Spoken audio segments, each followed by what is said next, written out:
السلام عليكم ورحمة الله وبركاته. سومالي وين وإذن السلام أي ميرو الباشوكتان ولا ليال وعبد محمود قلع يا برنامج كيدين كي ما يشري معهد كنبضة يبلو الشلع ولا ليال برنامج كمان توحي نوغا هاللينا وأينو يسويدينينا محاي أهرمين نوها قاقي لايهين أنا وحا إيمو غطا سوابها إنوها قاقي لانا هاي marka laga yimaado yani kharibnaanta qabiilka iyo iskala qaybinta iyo is-aamin la'aanta dhexdeena ku jirta marka laga yimaado inay sabab u tahay la taliyaal xun oo dowladda gudaheeda ku jira ama dibaddaba ka ah dowladda laakiin ku lug leh oo madaxda maaragtay saameyn ku leh inay wax khaldan ama ma garanaysaa wax aan shaqaynayn ay u sheegaan madaxduna ay talooyinkoodii qaadato dabadeedna waxa ka dhashaa ay noqdaan guuldarro waxaa jira laba nin oo aan filayo inay xasan sheekh ku dhow yihiin oo kolleyba xogtooda gaarsiiya saan filayo inay la taliyaan mid waxaa la yidhaahdaa professor xasan ayaa la yidhaahdaa kolley waa nin jaamacadaha muqdisho nin wax ka dhiga marar badanna waad aragteen isagoo hadlaya waxyaabaha lagu xusuustana waxaa ka mid a mar isagoo warqad jeexjeexaya farmaajoa soo saaray oo khalad weeye uu yiri tan sax weeye rooblaa soo saaray waa xasuustaan bay la tahay ninka kalena waxaa la yidhaahdaa yaxye caamir isaguna waa nin kaloo muqdisho joogo badana ay wareystaan dadka soomaaliyeed oo meelaha warbaahinta ka shaqeeya labadaa nin waxay aaminsan yihiin theory la yidhaahdo political realism political realismku marka waxa weeye macnaheedu yani siyaasad xaqiiq ku dhisan xaqiiqdiina maxay yidhaahdeen xaqiiqdu waa xoog bay yidhaahdeen ninka awoodda jooga waa inuu xoog wax ku meel marsadaa oo gacanta sare yeeshaa taasi waxay ka soo horjeedaa theoryga kale ama aragtida kale xagga siyaasadda oo la yidhaahdo liberalismka political liberalism oo ah waxa la wada qabsado hala is ixtiraamo hala wada shaqeeyo laakiin khaladka halkan ay gelayaan waxa weeye political realismka dadka fikiray waxa weeye waxay ka hadlayaan state to state ama qaran iyo qaran bay ka hadlayaan qaramadu siday u macaamilaan laakiin ma aha waddan gudihiis inay ka shaqaysa ma aha iyagu waxay leeyihiin qaran walba waa inuu danihiisa raacdo oo uu ma garanaysaa siduu gacanta sare ku yeelan lahaa uu ka shaqeeyo waa inuu xoog isticmaalo haddii loo baahdo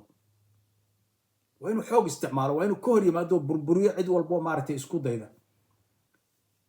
inkastoo ay jiraan sheekadaas mar hore dad loo tiriyo oo Machiavelli iyo Griigii iyo wax caynkaasa iyo Hobbes nin la oran jiray waxyaabo dad ka hadlay laakiin waxay soo xoogaysatay dagaalkii labaad wixii ka dambeeyay waxayna ka soo xoogaysatay Mareykanka marka waqtiyada dagaalkii labaad markuu burburiyay oo Yurub uu Marshall Plankii siiyay ama gargaarkii caynka ahaa runtii waxay isu qaateen ilaahyo yaryar inay yihiin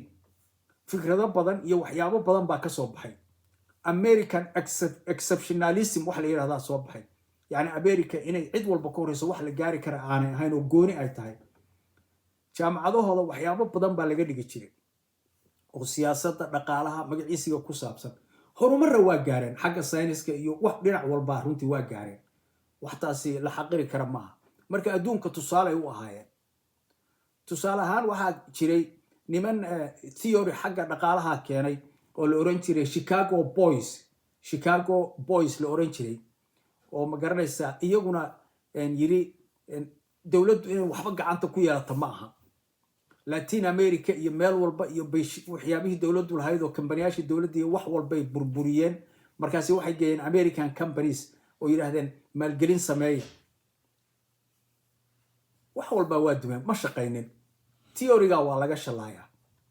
tan kale marka waxyaabo caynkaas oo badan baa Mareykan ka soo baxay wax badan baa fashilmay American exceptionalism miyaa maqashaan maanta ma jiro waa la ogyahay America inay fursad haysatay laakiin wixii ay gaartay inaanay keligood gooni u ahayn waa la ogyahay maxaan uga jeedaa marka waxaan uga jeedaa political realism laftiisu doodaa ka taagan ma aha in la leeyahay waa waxa ugu habboon oo lagu socon karo ma aha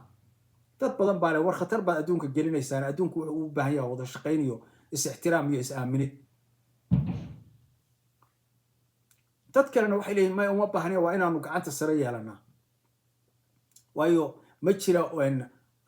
higher authority ama cid kaloo ka sarreysa stateyada oo u garnaqaysaa ma jirto marka stateku waa inuu isagu gartiisa goosto arrinta cadowtinimada ku dhisan ayaa professor Yaxya Caamir iyo professor Xasan ay rabaan inay siyaasadda gudaha Soomaaliya soo geliyaan mana loo design gareyn ama looguma talagelin barnaamijkan inuu gudaha ka shaqeeyo siyaasadda gudaha wadanka waxaa la rabaa in wadanka la soo hayo cohesion uu jiro iyo is-aaminid iyo siyaasadoo la wadaago iyo in la isu tanaasulo iyagu waxay rabaan taa meesha inay ka saaraan oo yidhaahdaan maya xasan sheekhow awoodda waa inaad xoog ku qabsato burburi cid walba jiir ayaan daro marka taasi waana khatar marka loo eego Soomaaliya oo wadan nugul ah runtii oo qabaa'il oo qaybsan oo meel walba hubyaalo talo xumo taa ka weyn ma jirto Soomaaliya hadday tahay in lala talinayo waxa idin la yiraahdo waraynu wax isku raacno waraynu isu tanaasulno waraynu ismaqallo waraynu is-ixtiraamno waraynu isku dhinac tilaabo u qaadno waraynu wax wadaagno laakiin ma jirto iyaga labadooda mid walba isagoo labada qowl ka abrunaya ayuu leeyahay maya loo joojin maayo waa inuu xasan sheekh sameeyo waa inuu ka burburiyo waa inuu jiiro waa in awood gacan maxaa awood haysta talo xumadii caynkaas ahayd marka meeshay maanta ina dhigtay waad aragtaa meeshay maanta ina dhigtay waad aragtaa xasan sheekh gobolladii wax gacanta ugu jira ma jiraan kulli waa ka wada hor yimaadeen kulli intoodii badneed waa ilaa 4-5 waa ka hor yimaadeen waa ka hadda ku duulay koonfur galbeed una malayn maayo inuu wuxuu raba ka gaarayo galmudug buuq baa ka taagan Puntland iyo Jubaland iska daa horey u goosteen waxaasoo dhanna waxay ka yimaadeen madaxadeegiisa iyo talada khaldan oo la siiyay oo adigu waxaad rabtaa ha socdeen ma socon karaan ma lihid awooddaas ma samayn kartid political realismna ma aha siyaasad gudo in lagu isticmaalo maaha waa khalad waa khatar waa talo xumo waa inay nimankaas waa inay arrintaa ka joogaan Soomaalidana waa inay ka hadasho diido waa inay diido waxa kale oo khatarta kale waxa weeye waxay aaminsan yihiin qof kasta oo xasan la shaqeynaya inuu xasan iska lahaado kale يعني إن وحي حسن ربا أي سميان بروفيسور يحيى عامر بل هل كان لقيس أصلي إنه مدحوينها إياه اسكت ديدرو على هرجع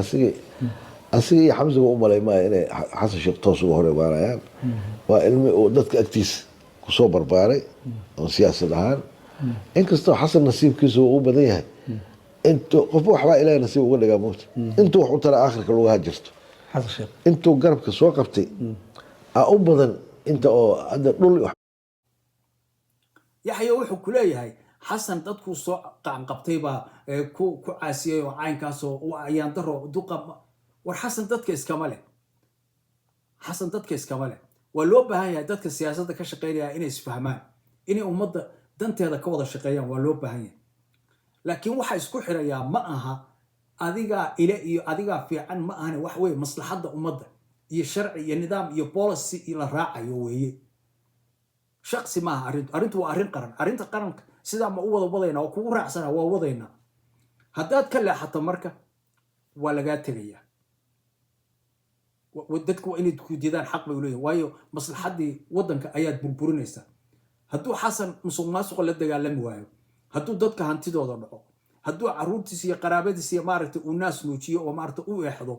oo maaragtay waxa uu sameeyo hadduu dadka guryahooda ka barakiciyo hadduu dawlad goboleedyadii la heshiin waayo uu diido maaragtay wada hadal iyo magaciisii dadka la shaqeynaya hadday yiraahdaan wariyow jidkaad ku socota waa khalad anagu kuguma taageeri karo miyay khaldan yihiin yaxya wuxuu u arkaa inay khaldan yihiin kor iyo hoos ha raaceen buu leeyahay waayo isagaa soo gacan qabtay isaga muxuu soo gacan qabtay dadkan waa dad Soomaaliyeed midda kale waxa la rabaa in la xasuusto dadku siyaasadda ku jira aqoon bay leeyihiin garashay leeyihiin damiir bay leeyihiin dadka waxba hogaaminaya xumaanta iyo samaanta u kala soocan ma aha marka xumaan kasta inay xasan ku raacaan ma aha hadduu wanaag wada ha ku raaceen waa loo baahan yahay inaynu wada shaqeyno iskaashano oo yarayno tafaraaruqa iyo muranka iyo balaayada inaynu yarayno laakiin walaalayaal taasu ma aha israacidii iyo aaminaantii hoggaanka inaad u hoggaansato in dhala'aan inuu noqdo macnaheedu ma aha dadku damiir bay leeyihiin dadnimay leeyihiin garasheele agency bay leeyihiin qofku waxbuu diidi karaa waxbuu ogolaan karaa waxbuu ka fikiri karaa yaxya wuxuu rabaa waxaasoo dhan inuu ka xiro oo yidhahda maya waxnaha arkina waxnaha maqlina waxnaha arkina waxnaha maqlina waxaa igu soo dhacaya buuggii uu qoray ninkii la oran jiray Orwell oo la oran jiray 1984 Nobelka loo bixiyay oo balaayadayo siyaasadda caynkaas ka hadla siyaasadda caynkaas oo khariban oo dadku la wada indhaxilay oo hal meel qof wuxuu sheegay sida South Korea oo kale North Korea siyaasadeeda oo kale iyo waagii shuuciyadu jirtay oo kale sida arrimo ahaan jireen oo kale nimankaanu tii oo kale raba maba u arkaan wadankan wadan dimuqraadi oo federaal oo magaciisi inuu yahay marka waxaan qabaa dadka fikradaha caynkaas keenaya inay khatar ku yihiin midnimadeena inay khatar ku yihiin waayo hadday dhiiri geliyaan kalitalis Soomaaliya kama shaqeynayo uma baqaabninba in kalitalis uu inoo shaqeeyo waayo waa dad qaybsan waa dad qabaa'ila markii meel dawladda ku dusha gobol askarta kuwa ugu jiro oo dhan baa ka baxaya siyaasiyiintii oo dhan baa baxaya annagaana lagu duulay marka wax aynkaas maxaad uga shaqeynaysaa marka